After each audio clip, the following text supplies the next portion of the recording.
You're watching Investors Guide and Eating Now. Thanks for staying with us. Virendra is with us in our Delhi studio as well, and we're now going to talk about the UTI Infrastructure Fund. Now, we know it hasn't been the best year so far for the infrastructure sector, but before we tell you what to do with your investments, Avan is here to give you a quick introduction. Avan. The UTI Infrastructure Fund was launched in April 2004 to allow its investors an opportunity to earn a slice of the buzzing infrastructure sector. The fund got off to a great start, but unfortunately the picture hasn't been as rosy for the fund or the category since then. While it is still one of the better performers among the infrastructure funds, the returns have slowed down considerably. In 2006, this fund was the best performer in the entire universe of equity funds. But in 2007, it could not match up to the returns of its peers. The fund has given its investors an annualized return of 15.5%. In January this year, it was merged with the UTI Infrastructure Advantage, a close-ended equity fund, taking its total assets past 2,000 crore rupees. But let's bring in some numbers to see the fund's performance over the years.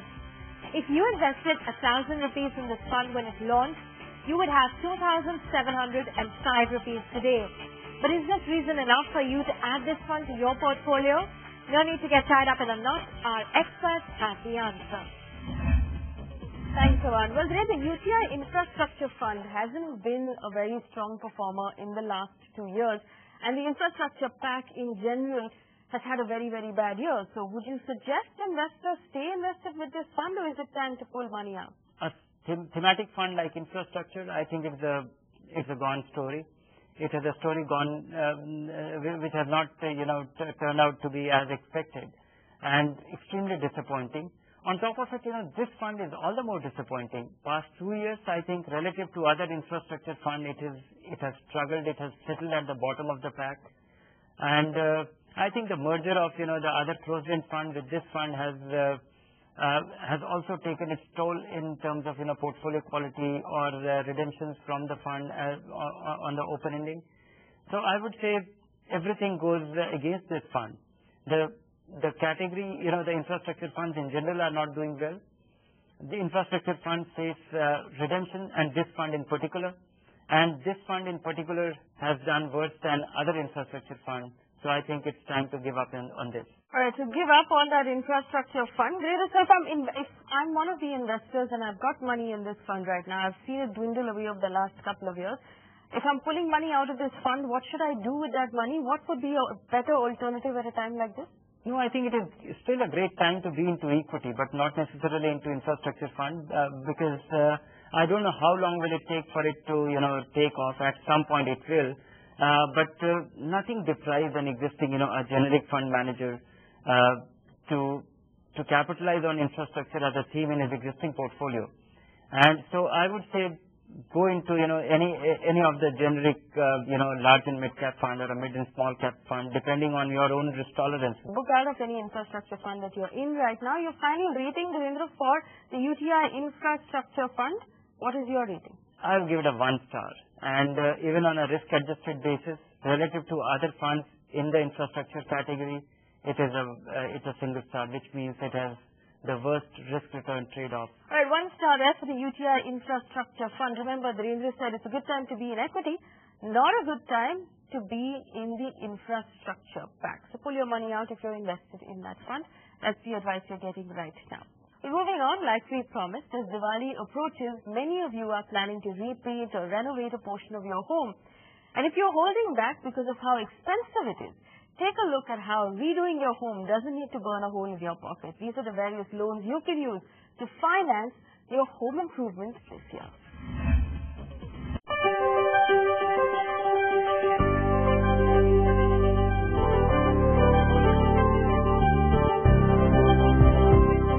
That time of the year again when you want to give your house a makeover, but a new bathroom or the state-of-the-art kitchen aren't as affordable as they used to be.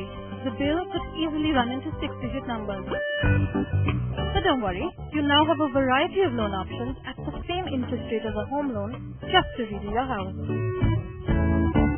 There is a product called a home improvement loan which is available in the market. So if you have a house which is even if it is free of mortgage, you can go to a bank or housing finance company with a cost estimate and tell them that these are the things you want to carry out, and they can structure a home improvement loan for you.